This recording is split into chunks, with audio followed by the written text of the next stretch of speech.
te bongi na biso to sosola mateya na Yesu Messia pour te comprendre te royaume oyo nzamba bongisi pour na biso ezali royaume moko ya malamu. Amen.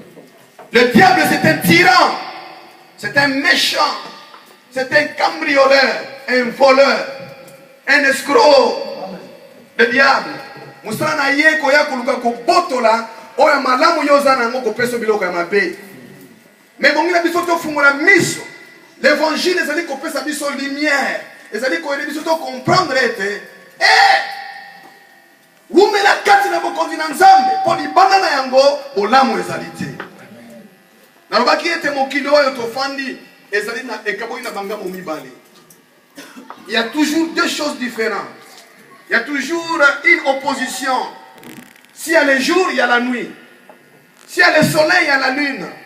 S'il y a la lumière, il y a les ténèbres. S'il y a la joie, il y a la tristesse. S'il y a Dieu, il y a Satan. S'il y a un homme, il y a une femme. Il y a toujours des choses opposées, des choses différentes ou deux choses qui peuvent être aussi complémentaires.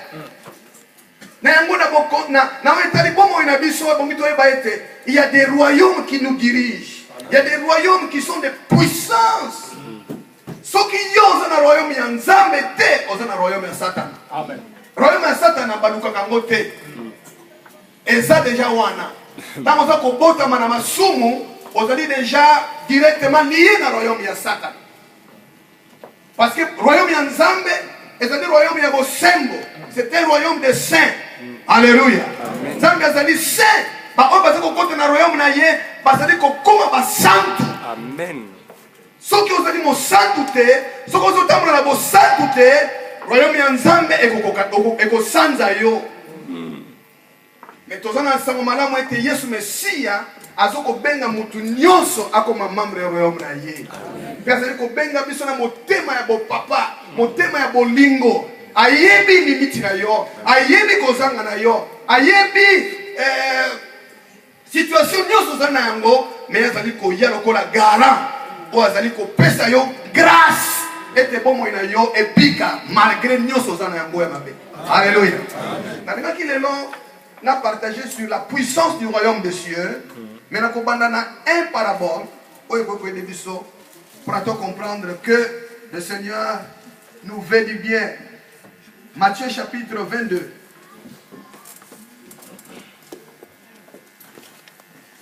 Matthieu chapitre 22.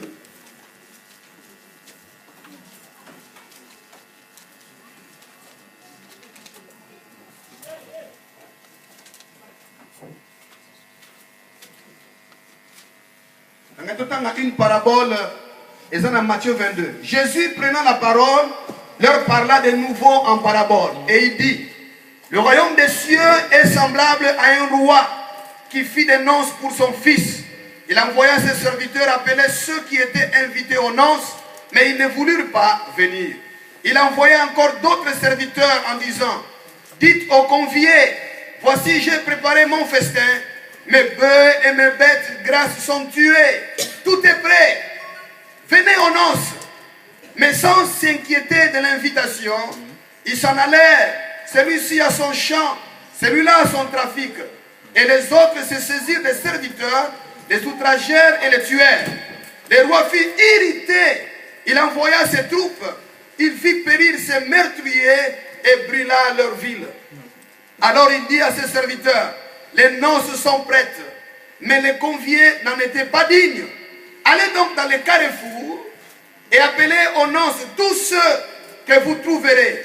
Ces serviteurs allèrent dans le chemin, rassemblèrent tous ceux qu'ils trouvèrent, méchants et bons. Et la salle des noces fut pleine de conviés. Le roi entra pour voir ceux qui étaient à table. Et il aperçut là un homme qui n'avait pas revêtu un habit de noces. Il lui dit, mon ami, comment es-tu entré ici sans avoir un habit de noces? Cet homme eut la bouche fermée.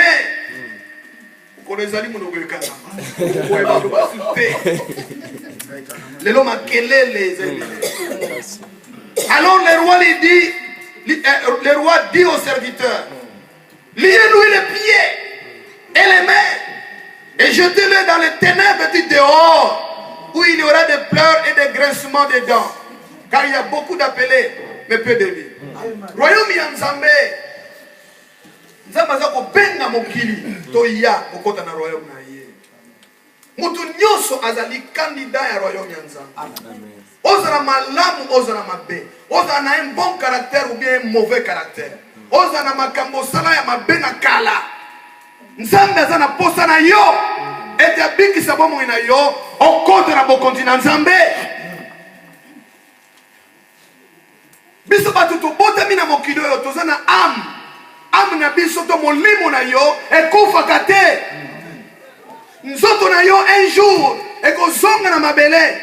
Mais ce que vous ya Nzambe akoya kosekusa yango.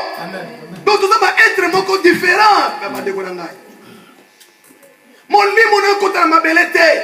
Molimo ekota na mabele te. Amen. Ba oyo ba mibomaka ba sutu kaka na ebisi yo ko kamu. Alobi te vie na lembi vie parce le ki mingi. Alors na sisaka makamba mo esila na ngona kufa na nga. Ah bon? Ah bon? Allez, Satan alobi ne mi boma na yo. Soki pa ko beta masasi soka osala nini? Akasi ke asisi makamba.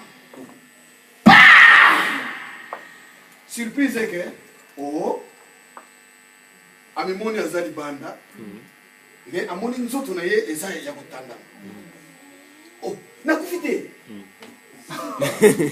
Azo komituna nakufite. Bongo nani? Ni ongati, minga tenga yoyo. Bongo nini? Alléluia. Surprise parce que oza molimo. Ofanda kanina nzoto miuza ka molimo. Toza milimo neto ya. Oza renyo ba milimo. Amen. Ba milimo ko balaka ba nzoto. Amen. Alléluia. Amen. Donc l'iwa, la mort c'est quoi? C'est la séparation du corps et de l'âme et de l'esprit. Parce que l'âme et l'esprit eza eloko moko kangama. Donc tant que vous pouvez ça dit que c'est séparé na nzoto na ye, amona mo etandami wana. Ezaka apona mutu alibeti masasi te, mutu nyonso oyo atikaka nzoto amona kapendaki na tiki nzoto nganga yoyo ngana na problème de water liwa nzoto. Surprise c'est quoi ça dit c'est comme mi bomi ko kufi ko zanga nkolo. On se retrouvait dans un endroit où oyebi makambo mboka ngote. Oyebi banzela ya mboka ondenge ezalaka te. Alors tu vois maintenant il y a un troupe qui vient. Esprit moko méchant baza koya parce que bomi parce que okufi ko zanga Yesu parce que ko zoyo ozanga droit ko kota na royaume ya Nzambe te. C'est comme ko mema yo na un lieu de ténèbres. Ba bisa ténèbres molili. Et si comme ça ka molili te et ça si comme ya passe. Moto ya ibi felo yoka. Moto ali felo et pesa la lumière te. Et swaka et pesa la lumière te. Oh Jésus. Zona? Bandeko, makambo to so meto so balelo. Soki otosi mokumo na Nzambe, okomona no yango te.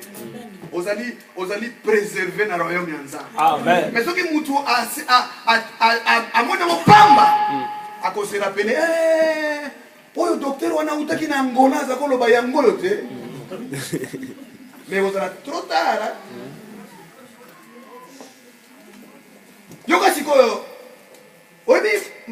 On dit qu'il y a peu d'enseignements de l'enfer dans la Bible.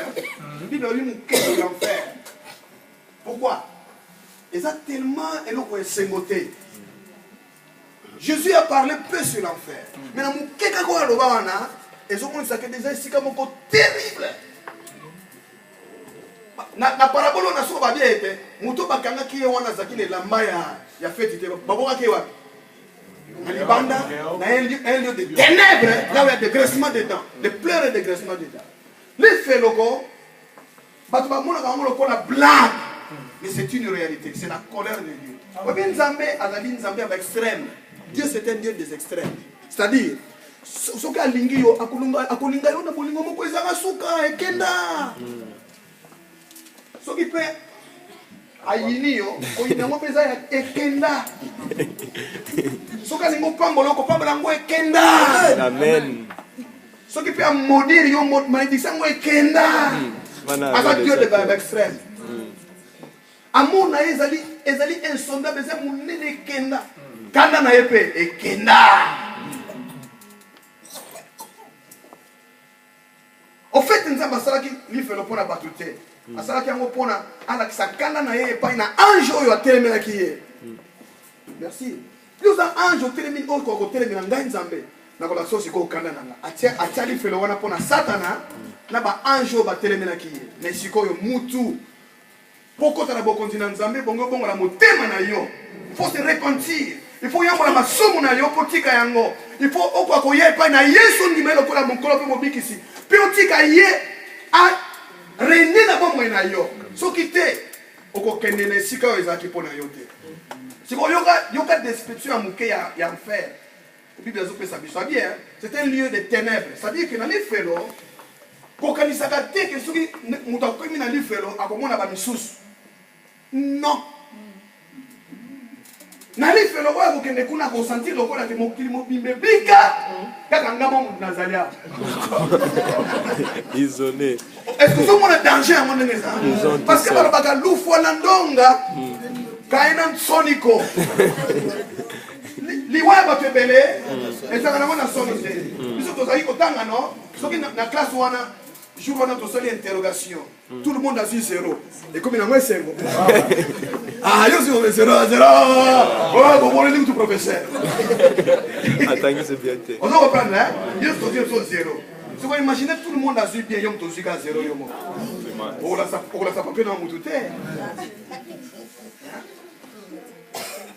Aujourd'hui, on a un daku na bulletin na yo, ezana ozuité. Ogumba ngo kotise on a zéro dans le au moins pose à yo moko sikoyo. Vous comprenez? Les félos, et ça on a sika moko yo, muto ko kene na les félos, à se sentir comme si tout le monde a été sauvé sauf moi. Ça c'est grave. La les félos, et ça la consolation, c'est-à-dire que pour comment on a mouru si tout est pas souffrir. On va dire ah, tu as 3, 4, 5, ah, tu as moins bella on va se sentir unique. Là on a moni na parabole yo. Batie mutu moko avimi kaka moko mutavimi. Vous entendez? Ça veut dire que oya buke na life la ressentir kana zali ngamoko. Nazanga moko. Life le zé sika moko mutu s'habitue kana ngota lo bakeno. Parce na sali 300 millions d'années. Passe moi aussi na message na ngopé. Té. Passe life le zalo ko le bandika sikoyo. Ya mona bandeko. Yesu ina sango malamu ko ibisa milimo na batwete. Oh bon, mon ami, mon ami, nous pouvons être beaucoup d'ensemble comme il pembeni. Na eli bino beaucoup d'ensemble. Na eli bino bobika. Na eli bino sengo ya libela na libela. Le programme de Dieu ne s'arrête pas à la mort. Le programme de Dieu, ça ne s'arrête pas dans cette vie-ci. Ce n'est pas seulement ici. Le programme de Dieu, c'est pour l'éternité. Alingi okota na programme wana ya nini? Ya éternité. Siko yo kangandeko. Tango toza awa na mokili, eza mukuse. Incomparable na tango belé ou etikali na éternité. Attends, on s'allie 100 ans. Et ça, zéro par rapport à l'éternité. Attends, on s'allie 300 ans. Et ça, zéro par rapport à l'éternité. Il y a un biso qui est allé dans Sikoyo. Zamba sunga moko na biso to zala fils du royaume. Alléluia. Amen. La parabole wana, Yesu alobi ete moto moko mokonzi moko roi a préparé fête ya noce ya mwana na ye. Donc le royaume des cieux ezali royaume moko festive. Ezali royaume moko ya sengo. Ozo mona tango tozo bina ndenge ezaki sengo ha. Moi tango muketo mukeka ka tozali aboye. Na bandeko na biso bazali na ba don ya makasi ya koyembisa biso. Amen. Omoni mo sengo wana.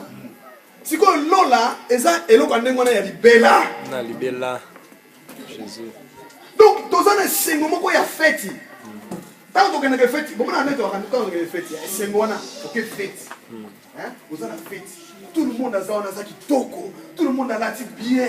Ma musique est bien. Ma bibine est bien. Tout est bien, bien. C'est quand vous faites, vous me la gâtez. Autant que vous, tout le monde à 4 h du matin. Ah, faites moi bien. C'est là qui fait moi qui toko. C'est quand l'on a fait ici la gâtée. Autant que nous, autant qu'on a un royaume, on fait ici la gâtée. C'est un royaume festif, un royaume de joie.